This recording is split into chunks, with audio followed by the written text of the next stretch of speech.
नमस्कार, आप देख रहे हैं लाइव यूपी न्यूज़। नज़र हर खबर पर। आप मज़दूरों को लेकर इतना ज़्यादा एक्टिव हो गए और उसके बाद आपको ये कहा गया कि आप दंगा भड़का रहे हैं, क्या ये सही था? देखिए वहाँ पे सबसे ज़्यादा, क्योंकि मुंबई जो है इकोनॉमिकल कैपिटल है, देश की आर्थिक राजधानी है। महाराष्ट्र में सबसे ज़्यादा जो मज़दूर वर्ग है वो उत्तर भारत से आता है, मेरे उत्तर प्रदेश बिहार से आता है। तो कहीं ना कहीं उनकी अनदेखी हो रही थी, बेचारे वो ना उनके जेबों में पैसे थे ना राशन था, जिसकी वजह से वो एकदम बेबसी की ज़िंदगी जी रहे थे। कोई खिला दे तो खा लेंगे, नहीं तो भूखे रह जाएं 2-2 3-3 दिन। वो सारी चीज़ देखने के बाद मुझे कहीं ना कहीं लगा कि अगर ना आवाज़ उठाएगी, क्योंकि मोदी सरकार वैसे भी आम जनता के लिए है नहीं, मज़दूरों की तो बहुत दूर की बात है, तो कहीं ना कहीं ये इनको मार डालेंगे या इनकी हत्याएं हो जाएंगी, मतलब वो खुद से मर जाएंगे, भूख से मर जाएंगे, जो एक देश के ऊपर कलंक है। फिर मुझे लगा कि अब मैदान में उतरना ही पड़ेगा, नहीं तो इनको सुनाई नहीं देगा। जिस तरह से सरकार की कान खोलने के लिए उनके कान के नीचे झंझनाहट देना पड़ता है, तो मुझे लगा कि कुछ ऐसा उदाहरण देना पड़ेगा, तब जाके कहीं कुछ हो पाएगा। तो मुझे जो सही लगा वो मैंने किया। विवादित बयानें मैं करता रहता हूँ और कानून के दायरे में। ये बताइए, इतना आपके पास संसाधन कहाँ से आए कि आप इतने मज़दूरों के लिए बस की व्यवस्था कर रहे हैं और इतना सारा सब कुछ हुआ? फिर जाकर आरोप भी आप पर लग गया कि इतने लोगों को आप इकट्ठा कर ले रहे हैं बिना प्रशासन की कोई सूचना, कितने लोग इकट्ठा हो जा रहे हैं। तो ये जो महामारी वाला एक समय चल रहा था, आपको अंदाज़ा था कि इसका कोई बहुत बड़ा नुकसान हो सकता है? देखिए नुकसान का अंदाज़ा था और मैंने अपनी वीडियोज़ में वो मेंशन भी किया था कि आप संक्रमण हो सकता है किसी भी आंदोलन में। अगर आप ज़मीनी स्तर पे उतर रहे हैं तो कृपया एक दूरी बनाएं, अपने स्वास्थ्य की सुरक्षा खुद करें। ये चीज़ मैं हर वीडियोज़ में अपने कहता हूँ, लेकिन मीडिया उसे दिखाया नहीं। उन्होंने सिर्फ वो दिखाया जिसका मैंने आह्वान किया था। मेरी पूरी वीडियो कभी चली ही नहीं आज तक किसी भी मीडिया चैनल में। और रही बात इस तरह की जो आंदोलन होते हैं, आप जो संसाधन की बात कर रहे हैं, तो बहुत कम लोग जानते हैं कि मेरी ऑलरेडी बसें चलती हैं। मुंबई से उत्तर प्रदेश मेरी बसें आती रहती हैं, ख़ासतौर पे बनारस आती है। तो इसमें मैं ऑलरेडी पिछले 2-3 सालों से जब अप्रैल महीने का या मई महीने का महीना होता है, जब टिकट्स नहीं होते हैं, तो ये चीज़ें मैं करते रहा हूँ।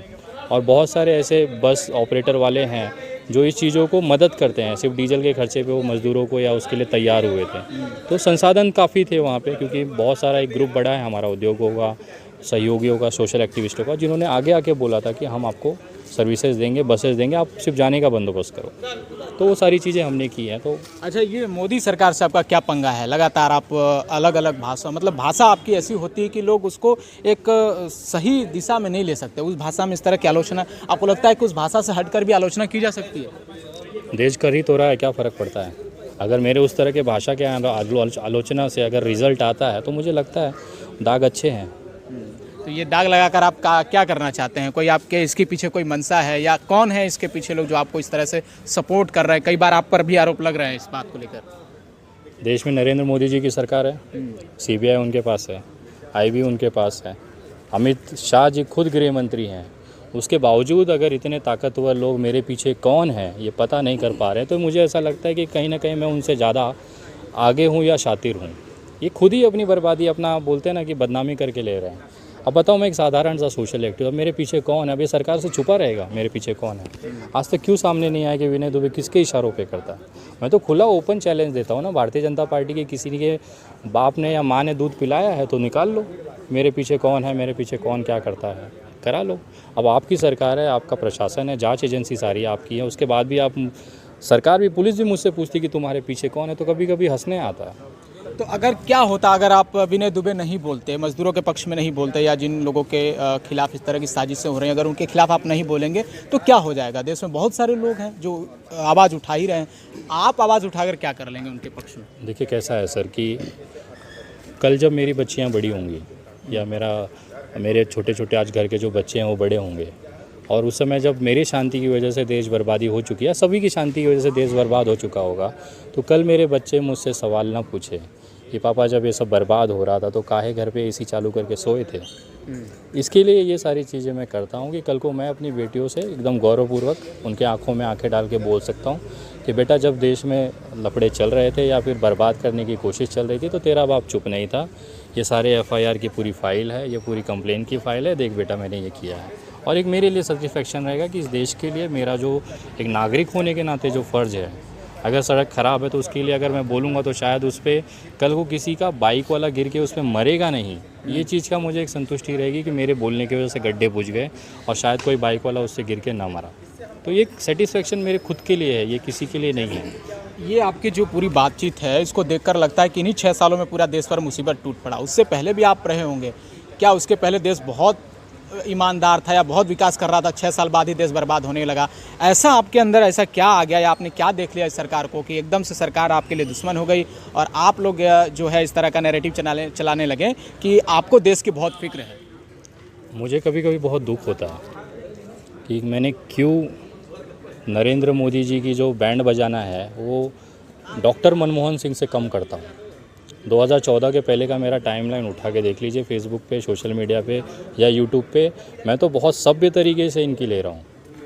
मतलब डॉक्टर जिस तरह से मैं कांग्रेस सरकार की लेता था, मैंने खुद मोदी जी के लिए कैंपेन किया क्योंकि उस समय की सरकार नाकाम थी। इसके लिए तो आज 44 पे घूम रहे हैं, रोडों पे भटक रहे हैं कि उन्होंने काम नहीं किया, इसकी वजह से देश की जनता ने उनको रास्ते पे ला दिया।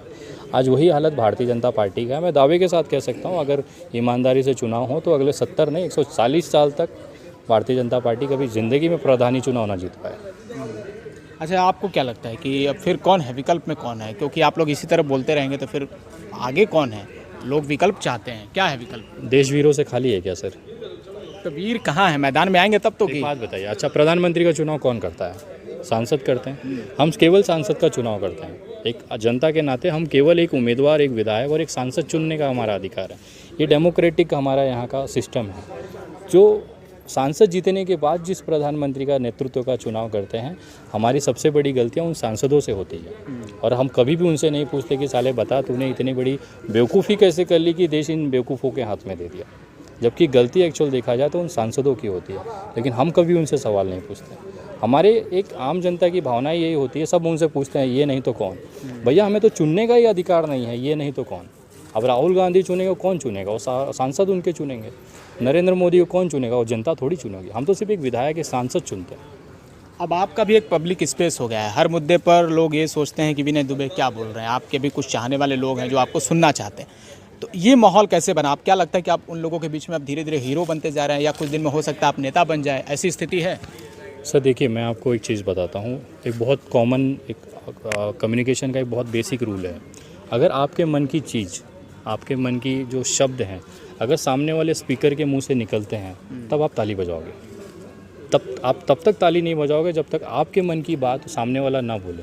और जब ये चीज़ें निकलने लगती हैं, आप समझिए आज विनय दुबे या ऐसे बहुत सारे सामाजिक कार्यकर्ता हैं, हरीश भाई हैं, ये लोग आज इतने लोगों तक पहुंचने का कारण क्या है? क्योंकि लोगों के अंदर वो गुस्सा है। हम वो उनका गुस्सा अपने शब्दों से निकालते हैं और उनको कहीं ना कहीं ये लगता है कि अरे यार यही चीज़ तो मैं कहना चाहता था। और उसकी वजह से ये चीज़ें शेयर होती हैं, वो चीज़ें आगे बढ़ती हैं और 10 लोग उसको प्रमोट करते हैं। आप समझिए अगर हम जैसे लोग अगर आज के टाइम में ऊपर आ रहे हैं या फिर प्रमोट हो रहे हैं या फिर वायरल हो रहे हैं, तो कहीं ना कहीं उसमें जनता ही तो कर रही है। या आप और मैं कितना वीडियो शेयर कर लेंगे, बट अगर वो लाखों में जा रही है तो कहीं ना कहीं उनको वो बातें सही लग रही हैं, वो बातों से उनको सेटिस्फेक्शन है। इसकी वजह से वो बंदा उसे लाइक करता है और शेयर करता है। तो ये जनता की भावनाएं हैं। आज आप देखो सोशल मीडिया पे डॉक्टर काफिल खान का ट्रेंड हो रहा है, लगातार 4 दिन से बंदा 1 नंबर पे ट्रेंड कर रहा है। इसका मतलब ये नहीं है ना कि सब खाली बैठे हुए हैं, बस टिपटिपाना है, ट्विटर पे डाल दिया, सब कर रहे हैं, तो हम भी ऐसे नहीं हैं। उनको लगता है कहीं ना कहीं इस बंदे के साथ नाइंसाफ़ी हुई है, इस बंदे को बेवजह से सरकार प्रताड़ित कर रही है, इसके साथ खड़े रहने की ज़रूरत है। वो एक कारण है जिसकी वजह से लोग उसके साथ हैं। बहुत सारे ऐसे लोग हैं जो आप लोगों को कहते हैं कि ये टुकड़े टुकड़े गैंग एक साथ अब आ गए हैं और देश विरोधी बात करते हैं। आप लोगों की बातें भी सुनकर ऐसा लगता है कि अभी देश में जो है वो स्थिति इतनी भयानक है कि कोई जी नहीं सकता, कोई खा नहीं सकता। लेकिन दूसरी तरफ हम देखते हैं मीडिया में जो चीज़ें फ्लैश होती हैं टीवी पर, इससे नज़र आता है कि देश बड़ा विकास कर रहा है, विश्व गुरु बनने की कगार पर खड़ा है। दोनों बातों में बड़ा विरोधाभास है, इसको आप कैसे काउंटर करेंगे? देश इतना विकास कर रहा है, ज़रा कैमरा नीचे ले लीजिए, 2 मिनट में पता चल जाएगा। हकीकत है, हम दिखाते क्या हैं और जिस ज़मीन पे खड़े हैं उसकी हकीकत क्या है। देखिए न्यूज़ चैनलों का काम होता है, मैं जो खास करके गोदी मीडिया की बात करता हूँ, उनका काम ही यही है कि मोदी जी का जितना फटा हुआ है उसको सिलते रहो धीरे धीरे, किसी को फटा हुआ दिखे नहीं। अब वो छुपाने के चक्कर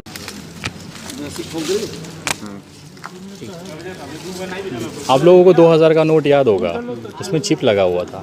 आज तक कोई माइकल लाल निकाल के दिखाया क्या? लेकिन गोदी मीडिया बाकायदा उसकी चला रही थी कि अगर ज़मीन से 180 मीटर नीचे भी हो।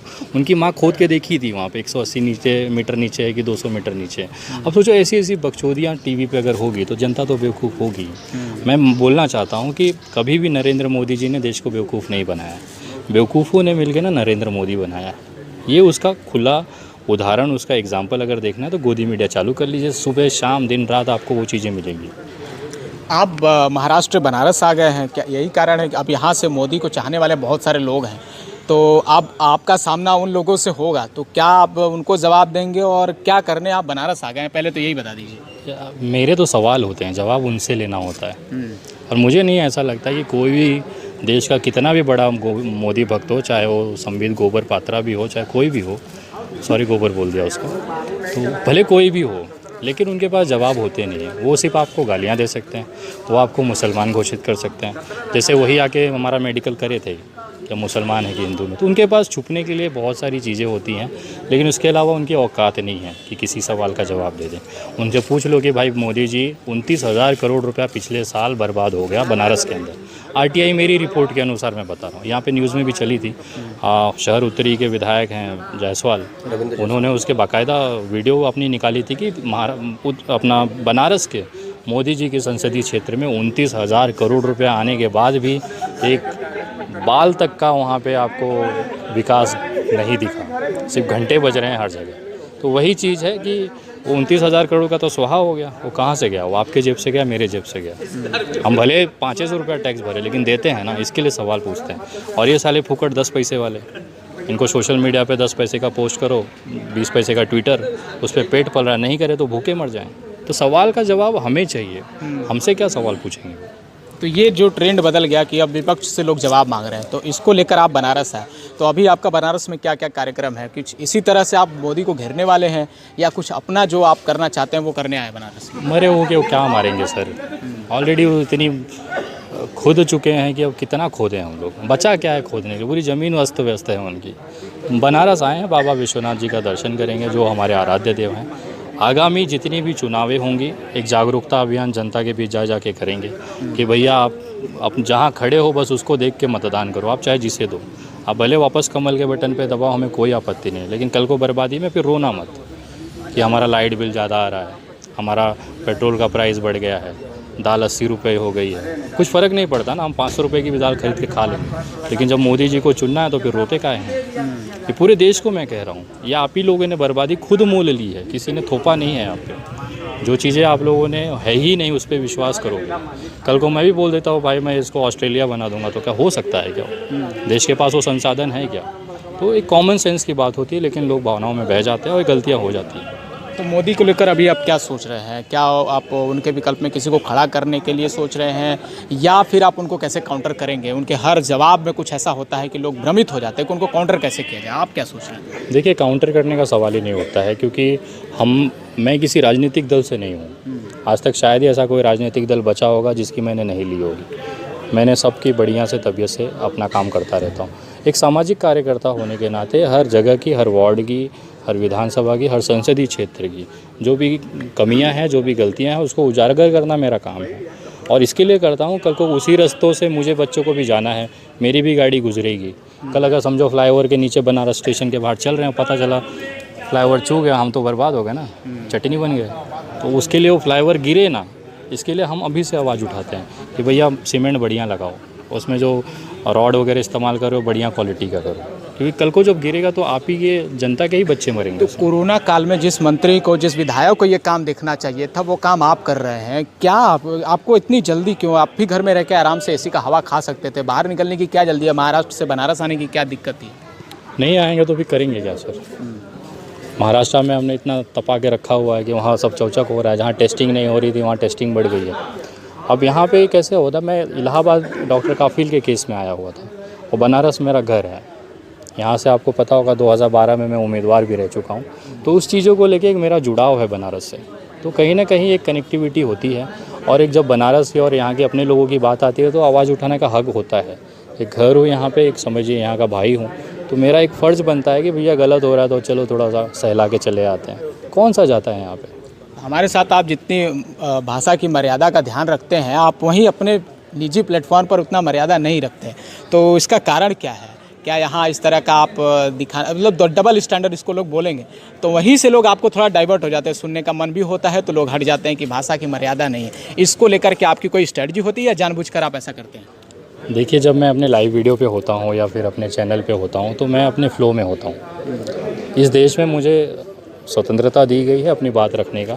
हाँ, ये बात अलग है, मेरी बातें थोड़ी सी गाली गलौज और उसकी तरफ की होती हैं, लेकिन अगर मैं आपके चैनल पे इस तरह की चीज़ें कहूँ तो कहीं ना कहीं रिपोर्ट्स आनी चालू हो जाएंगी, आपके ऊपर दिक्कत हो सकती है। तो कहीं ना कहीं मुझे आपका नुकसान ना हो इसके लिए मैं अपनी भाषा का मर्यादा रखता हूँ, लेकिन अगर खुली छूट है तो मैं तो यहाँ पे भी तांडव मचा दूँ। तो खुली छूट होगी तो आप किसी को कुछ भी कर दीजिएगा? काहे नहीं करेंगे, मेरा अधिकार है वो। अरे आपका अधिकार तो वहीं तक सीमित है ना जहाँ तक किसी को परेशानी ना हो। परेशानी है तो कोर्ट कचहरी भैया चले जाइए, जिसको तकलीफ है वो भाई कर ले। यानी आप कोर्ट कचहरी से भी नहीं डरते हैं? डरता मैं सिर्फ कानून से हूँ। अगर मैं गलत करता हूँ, अगर किसी चीज़ें गलत की हैं तो मुझे 100% उसकी सज़ा मिलेगी। अगर नहीं किया हो तो किसी का बाप कुछ नहीं बिगाड़ सकता है। तो बनारस में आप चाहते हैं कि कोई आप पर केस करके जाए, आप इस तरह का तांडव मचाएं? करके तो देखें। उसके लिए आप तैयार हैं? अरे एकदम तैयार। आज बनारस खड़ा हूँ, इतना बेबाकी से अपनी बात रखता हूँ तो कहीं ना कहीं वो चीज़ है मेरे अंदर कि भाई आप करो तो सही। कल भी मैंने जब मुंबई से निकल रहा था उससे 2 दिन पहले यहाँ के लोग धमकी दे रहे थे कि तू ये बनारस आके दिखा, इलाहाबाद आके दिखा, कानपुर आके दिखा, दिल्ली आके दिखा, बिहार। मैं तो बाकायदा पोस्ट डाल के आया हूँ 2 दिन तो पहले। ये आप बनारस वालों के लिए शुक्रिया कहेंगे या अपने जिगर की बात करेंगे? बनारस में आप खड़े होकर बोल पा रहे हैं, ये बनारस की अपनी एक गरिमा है। नहीं, मैं इसके लिए डंके की चोट पे बोल पाता हूँ क्योंकि मेरे साथ उस जगह पे उतने लोग होते हैं। आप ज़रा पीछे देखेंगे तो सारे मेरे अपने भाई बैठे हुए हैं। जब इतने लोग भाई मेरे साथ में हैं तो मुझे डर किस चीज़ का है? और मेरा अधिकार है, मैं किसी भी एक भारतीय होने के नाते किसी भी राज्य में जा सकता हूँ, कहीं पे भी बैठ सकता हूँ, कहीं पे भी रह सकता हूँ। ये मेरा मौलिक अधिकार है और अगर वो किसी से छूनेगा तो कानून वो तोड़ रहे हैं, मैं नहीं तोड़ रहा हूँ। ठीक है, इतने लंबे समय तक हमसे भाषा की मर्यादा में रहकर बात करने के लिए आपका विशेष शुक्रिया। मैं खुद अपने आप पे आश्चर्यचकित हूँ कि मैं कैसे इतना कंट्रोल कर पाता हूँ। तो ये थे हमारे साथ विनय दुबे जी। आप इनको फेसबुक लाइव में और सोशल मीडिया प्लेटफॉर्म पर लगातार सुनते होंगे और जिस तरीके से इन्होंने अपनी बात इन्होंने रखी है वो वाकई बहुत चिंताजनक है कि क्या इस तरह की स्थिति है। और ये जो खुलकर बोलते हैं, काफ़ी लोग इनको सुनने वाले भी हैं। लगातार हम आपको इसी तरह के और रिपोर्ट्स दिखाते रहेंगे। देखते रहिए हमारे साथ खबर तक। बहुत बहुत शुक्रिया।